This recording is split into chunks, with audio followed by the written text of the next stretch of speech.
Okay. I would describe myself as a minimalist. Most of my family and the people in my life tend to hoard.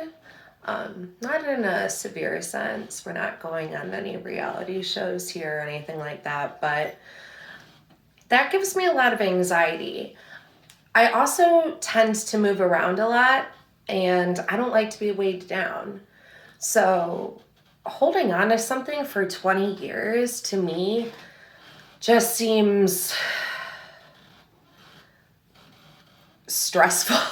It stresses me out. That just makes me feel like, where am I going to be in 20 years? Which probably isn't a bad thing. Maybe those things will change. But that's always kind of been at the core of who I am. And I pretty much, as soon as I moved out of my parents' house at 18, decided I was going to buy a big chest, and everything I cared about was going to be in that chest. And that kind of made it so I had to decide if things deserved space in my chest, because that is the chest where if they say, okay, if your house is on fire, what are you going to take? Well, I want to be able to hold my chest, run, and shove it in my car and be like, I got it. I got everything I want. But I think the biggest impact on my love, just for the real keepsakes, which my chest is full of just pictures and journal entries from the moment I could write and go click. But I grew up with a grandmother and a great aunt living with us that suffered and eventually died from dementia and Alzheimer's. And it was insane. It was amazing and it was awful, because I don't have to go into all the reasons that those things are awful. I think we can all imagine and have probably experienced in one point or another.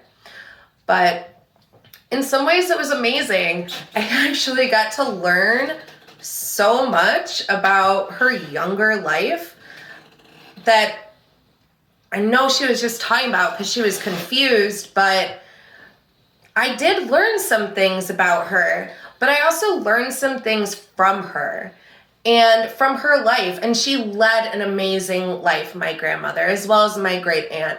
They were full-blown Grey Gardens and Marquette, just living a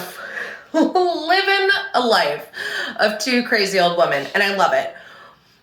So what I really learned from all that is you can't ever really predict where you're going to be in 20 years, but you should really cherish your memories. I really hope that in 20 years, I'm still holding on to a lot of the memories that I've made.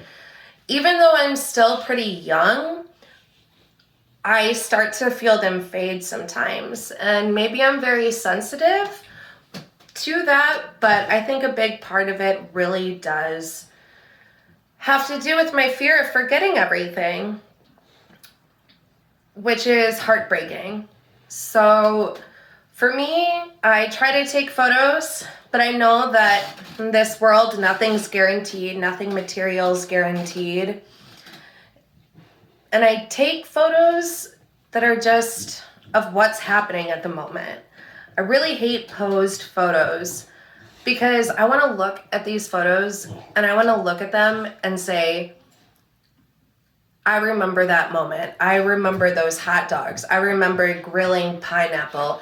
I remember what it smelled like when everybody was smoking a cigarette and a cigar after a bride and groom walks down their backyard aisle. I want to remember all those little moments, not all the posed moments. So for me, I just hope that and being able to see those photos over time and maybe being able to keep a hold of them, that they'll help me keep my memories. My memories 20 years from now, and then 20 years from then, and then 20 years back. I want to remember it all.